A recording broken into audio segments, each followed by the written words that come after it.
Welcome back to another video, and today I'll be showing my everyday eyeshadow palette favorites. Welcome back, and today we're going to be doing another favorite palette category video. So today I thought that it would be fun to show my sort of everyday eyeshadow palette favorites. Now, this is a lot of all of these videos are pretty subjective, but especially this kind of category can be a bit challenging because to some, everyday eyeshadow palette is probably like neutrals, just neutrals, nothing like special, something very easy that they can just 2 minutes I matte on the crease, maybe shimmer on the lid, and then out of the door. Then to some, everyday couldn't be this like very colorful or very grungy, so for me what this kind of category is that yes, for me everyday colors can be neutrals, but I actually did want to include also palettes that I do from my own preferences consider still to be in this sort of like everyday, very easy to use, but that actually have some bit of color in them, because I'm actually a person who does, even though I do like my neutrals, and as I said, you're gonna be seeing quite a few of neutrals in this one, but I actually do also enjoy having options to have also some color around the year, so you are kind of seeing maybe like, maybe it's like 40-60 split where there's like a lot of neutrals in this one, but then we do have like especially like palettes that have a bit more like muted colors to them. But I am gonna start like going through these, and usually I group this into categories, but there's one palette that I actually have a bit of like alternatives for, so we aren't purely gonna do this in the usual order, which has been like drugstore and then high-end and then indie. I'm gonna save the indie palettes like to the end because it is most of them. But as I said, with one especially high-end palette, I wanted to show alternatives for it, so that is why we're not purely going on the like normal order that we usually do these videos in my channel. Okay, and first one, let's start that if you are bowling in a budget, and this is maybe something neutral, but if you're especially into your peachy tones, I do think you're gonna enjoy this one. So mine is pretty well used, so this is the Blush Nudes palette, and this is from MUA. So MUA, there's a bit of variation has been in terms of quality with this palette, but this, for example, goes to a category of being a very excellent palette choice if you're bowling in a budget and you want something that is very easy to work with but still very impactful, that will last you through the whole day and just gets the job done. And you actually do get a decent amount of variety in this one. So with this one you do have the depth from light to deep shades, but you do have a bit of variation in terms of the fact that you can kind of do a bit of a smokier eye look, but then you can do a very easy everyday eye look. And I do think also the advantage of this one is that it is still like what I would say very easy palette to combine different colors with. So this is something that, as I said, if you're on a budget, I would highly recommend at least this particular one. But some of the especially newer palettes in this sort of format haven't been that good, but some of the like original four, I think that launched pretty close together, those have been pretty good quality. I have tried them, even though this has been the like one that has survived the mighty clutters, but I do still think this has been the best one that I have tried from MUA. Then let's show the price one that I do actually have some alternatives. So I have the Patrick Ta, and this is the Major Dimensions eyeshadow palette, and this is reflective, so I'm just gonna show the inside directly. So this is the OG palette that he originally launched in this bigger format, and this has the two cream shadows. I have always said that while I'm usually not a fan, I have usually not been a fan of cream shadows in eyeshadow palettes. With this one they actually work, they don't cause any creasing, and they are very good base shades.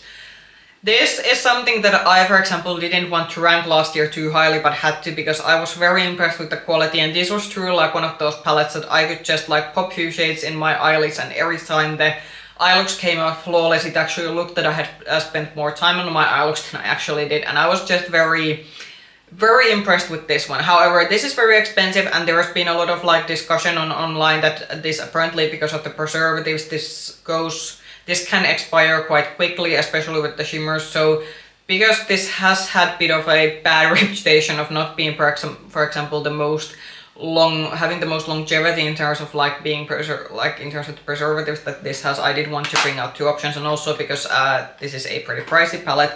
So first option is this one. So this is the Spice palette from ABH. So this is actually also the second one that I'm gonna show. It's a 9-pan. And if you're especially like warm tone neutrals, because the Patrick Ta one is also like pretty warm tone leaning in terms of the neutral shades.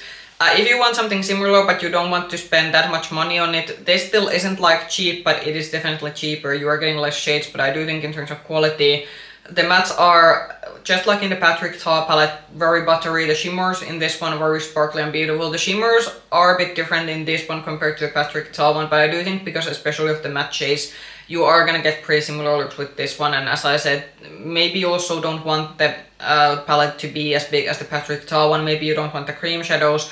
Again, I think then this might be a better option because it's a much more smaller palette and you don't have the cream shades. The only downside of this one is that I would not travel with this one. The shimmers in this one are very fragile, so this is definitely something that you have to have in your makeup desk, because this is something that I would at least not pack along because the shimmers are just very, very soft. Then either like the second option, and this is especially if you are bowling on a budget, so this is from the Seek and this is the 01 Sugar Brownie. I was pretty, like this was I think the most high ranking K-beauty palette that I reviewed during last year. And yeah, okay, compared to a Patrick Ta one or even the ABH one, the packaging definitely, like this shows that why this is more inexpensive. But even if the packaging isn't maybe the most like expensive feeling, it is still pretty like sturdy plastic packaging. And the shadow quality I would say is pretty on par. The shimmers maybe are this kind of more like thinner shimmers that you do have to build them a little bit. You aren't gonna get as much impact from the shimmers on the go as you will with the ABH or the Patrick Ta palette. But again, in terms of the looks, especially again if you're looking into this warm tone browns, the looks are pretty similar. I do think actually in terms of like shade undertones, this gets closer to Patrick Ta one compared to the ABH one, because this has even I think a bit more like peachy leaning shades in it compared to the ABH, which had more like just like warm tone browns, but still not like peaches. So this one, depending where you get this from, if you have dedicated K-beauty stores in your country, it might be a bit more expensive to buy this in store. But I have seen this online go around somewhere between, if you're able to get this on some kind of offer, even to 15 euros. But around usually the price has been around 20 to 30 euros. The 30 euros for a 9-pan, that is a bit expensive, so I would just maybe wait and see that could you get this on offer for the 20 euros, because I do think, for example, for 20 euros this is definitely worth it. Like it is considering just how smooth and how well the matte formula works with, and then how beautiful the shimmers are, it is like amazing that they're able to do it with the price point that they are selling this for.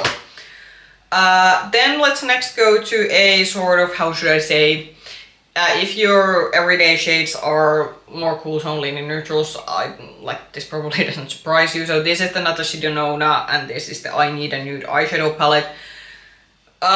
So I actually decluttered the I Need a Warm palette because I actually wasn't I wasn't as big fan of that one, especially compared to a Patrick Ta one. And I was actually like making the choice between that one and the Patrick Ta. And I like from Natasha Denona, why it's not still like, I like Natasha Denona's palettes, but especially the matte formula isn't still my favorite. But I do think that if you are looking for a like high-end palette, especially that has these very beautiful cool tone leaning shimmer shades and just is very effortless to again combine different kind of looks very quickly, I do think this is in terms of quality, I think this is still the best Natasha Denona palette that she has produced. Because for example, I have the Bloom palette in my collection that has launched after this one, and the shimmers are no way in like the same category as the shimmers in this one are. I don't know why she still keeps changing her shimmer. We seem to get like a different formula with the shimmers and mattes with every palette she launches, and I would just hope that we could have gotten the formulas that we got in this one in the palettes that have launched afterwards. Also, I do think the matte formula in this one is actually one of the better matte formulas. This is the matte formulas that I had the least issues with compared to maybe some of the other palettes that I have tried from her. So I think that if you are, as I said, into your cool tone neutrals and you want to splurge, I do think that I Need a Nude, this is still a very excellent palette to get. Then I do think I had like one more like affordable option. So this is from Moira, and this is the, what was this one actually called? Lover Starlight palette. So if your everyday neutrals are maybe more of these mauve tone leaning neutrals, then I think you're gonna enjoy this one. This is again is for the more like cool toned lovers, because it is like cool tone mauve, so this is actually something that's quite perfect for me. And considering that Moira's palettes go around 20 euros, I'm still impressed how they're able to do the eyeshadow quality they are doing. The matte quality of this one, I would say, for example, that the ABH mattes that I have tried compared to this one, I like the matte quality of this one much more than, for example, the ABH mattes that I have tried. There's also been some other high-end palettes that I don't think has good matte shades at this one. The shimmers in this one are maybe a bit more on the like metallic leaning side, so if you are looking something super shimmery and sparkly, you aren't gonna get it at least with this particular palette. But I do think for some people that could be good, because I know that a lot of people, especially if they have a texture on their eyelids, they might actually prefer the more like traditional metallic shimmer eyeshadows. This isn't actually as pink as the packaging makes it look. There are like few pink leaning shades, but it's actually like this truly has like more leaning browns rather than pinks. So if your idea of an everyday palette is this sort of cool tone mauve leaning neutral color story, I would actually look can you get this one, because I do think the price point of this one, considering the shades you get, you can't beat it. The only downside I'd say is that these are pretty thick. I really wish Mara would maybe like skim down their palette size a bit, because this makes it a bit difficult to store.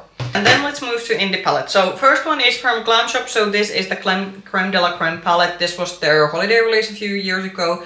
What I do appreciate with this one is that it has a bit different kind of undertones to the neutral shades compared to my other palette, so it is a bit, again, maybe different kind of a everyday neutral palette.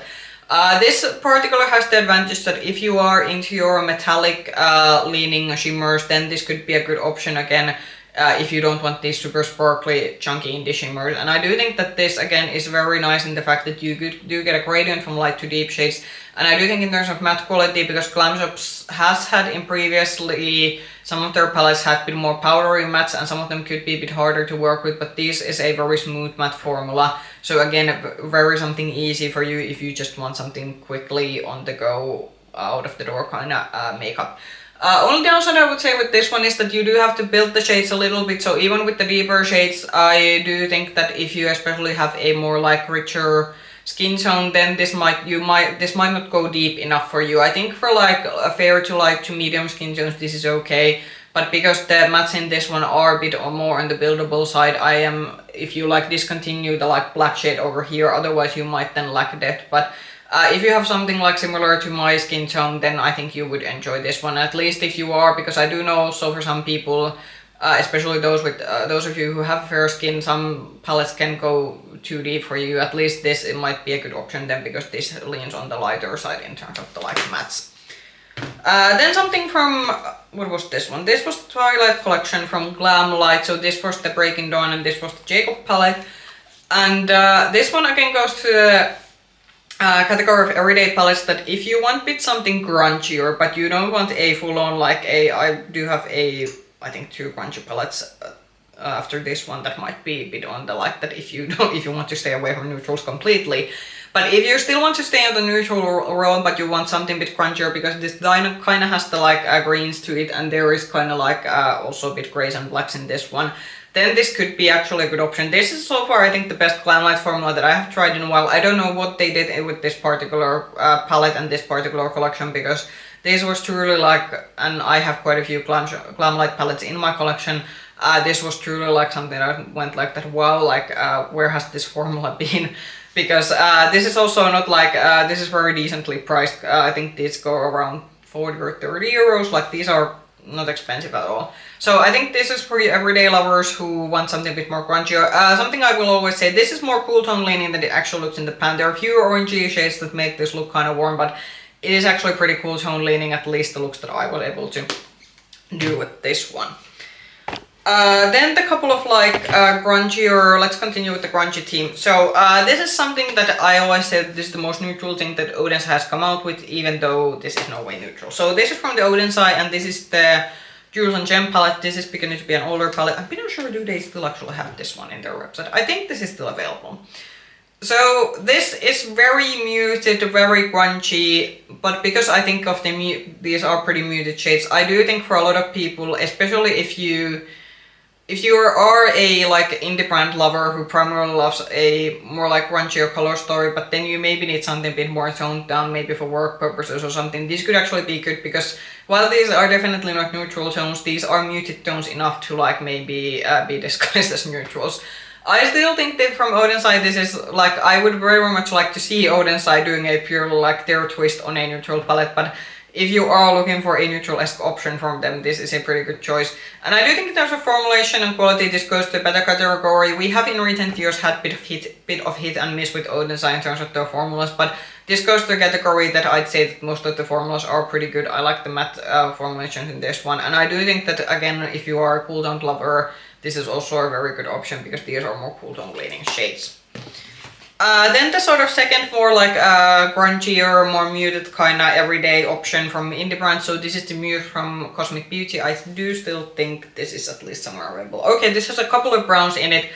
And but otherwise this is actually a pretty colorful palette, but it's a muted colorful palette, so that is why I'm sneaking it into this everyday category. For me, this would still go for an everyday palette. I know there's probably not a lot of people that go like that, okay, but this is actually pretty colorful because there's like yellows, there's purples, there's pinks in this one, so obviously because it has pinks also, it's in the, like for me pink is a everyday shade.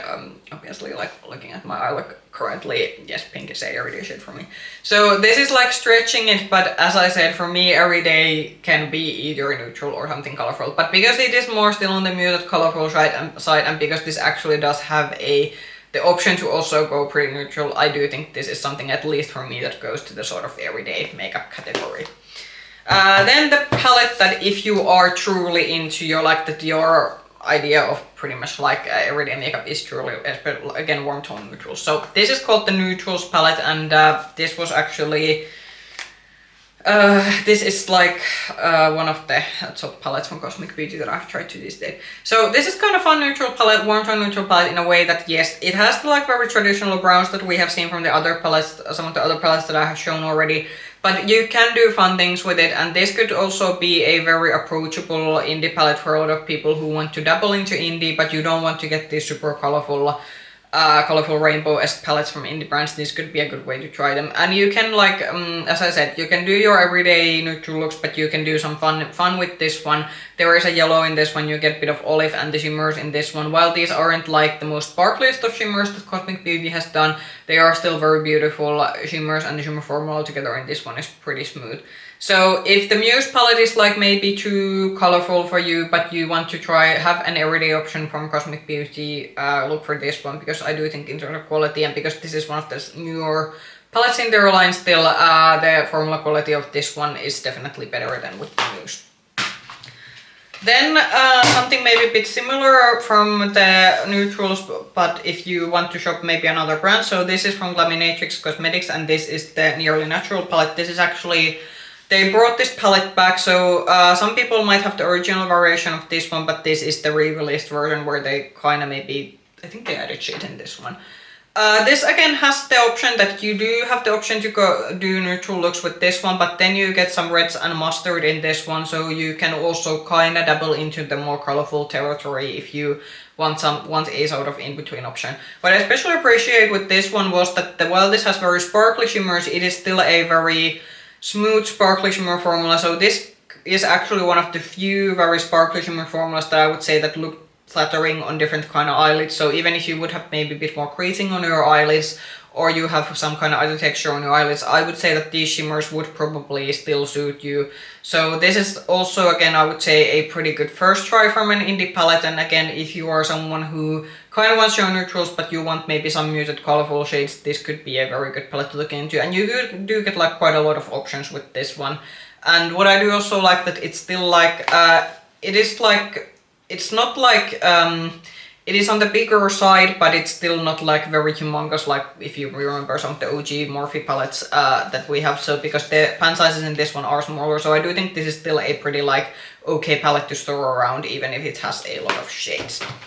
Then a last palette, and this is an oldie but a goodie. So this is the Blend Bunny Dollhouse palette. Unfortunately, I don't think this is available anymore. So if you, this is just now then a might be more nostalgia pick, but if you have this in your collection, like would this be one of the palettes that I would say that I could maybe like, if I would have to choose, I can never like maybe, okay, so if I would have to pare down my collection to maybe 5 palettes, we could maybe do that exercise maybe one day, that I will just put my like the 5 palettes that if I would have to choose, like demanding me to choose like having just 1 eyeshadow palette or maybe 3, that would be maybe a lot to ask. But if we would have to deal with like, comes in a day that I would have to just have 5 palette, this would be the palette that would be sticking around.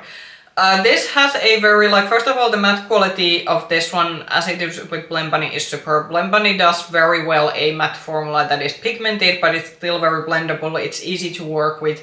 and it is still like, even if you have very deep matte shades and very light matte shades, those will show up, but they still, you are able to work them together, and it's very easy to create looks with. This doesn't have the newest of shimmer formulas, but actually for this one it might be again an advantage, because it is not one of those chunky high shine indie shimmers, but rather a more smoother shimmer formula that again could be a bit more everyday appropriate. And with this one, it's just that the variation, this actually has, you do get a bit of color in this one, but you do have the option to go neutral with this one. So I think for me, this why this is something that I bring out a lot in my palette favorites video, is that this truly has quite a lot of variety and range to it. There is a reason why, for example, that if I have a sort of special celebration, or I know there is a day that I need my makeup to just work, there is usually a reason why, even if this would not be on my rotation, I still usually dig this out from my drawers, because I do know that this is a palette that I can trust in terms of the eyeshadow quality and just how well everything works. This is also one of the palettes that you get some warm tone options, but you also get some cool tone options, so there's kind of a bit of both to both types of people. I'm obviously someone who prefers my cool tones, but there are also days that I do want to do a warm tone look, so with this one I can do both. As I said, unfortunately I don't think this is available anymore, but if you did manage to get this when this was available, I do think this is still a very good option for being an all-around everyday palette. I think the closest thing that Blend Bunny, like if I would have to say an everyday palette in their current line, they have the All Done Up palette, which is a much smaller palette, and it is like, it has some similar shades, but I think it's genuinely, it is still a bit different than this is, for example. So the All Done Up palette would probably be something from Blend Bunny that you would maybe look into if you for some reason missed this one, but you are looking for some kind of like a good everyday palette from their current line of products. Those were my recommendations for everyday palettes. Comment down below maybe your top 3 or top 5 everyday palettes from your makeup collection. If you like this video, push the like button, subscribe to the channel, ring the bell button if you want to get notifications from future content. You can also find me with the same nickname, Makeup Hedgehog, on Instagram. I hope you enjoyed the video. Bye bye!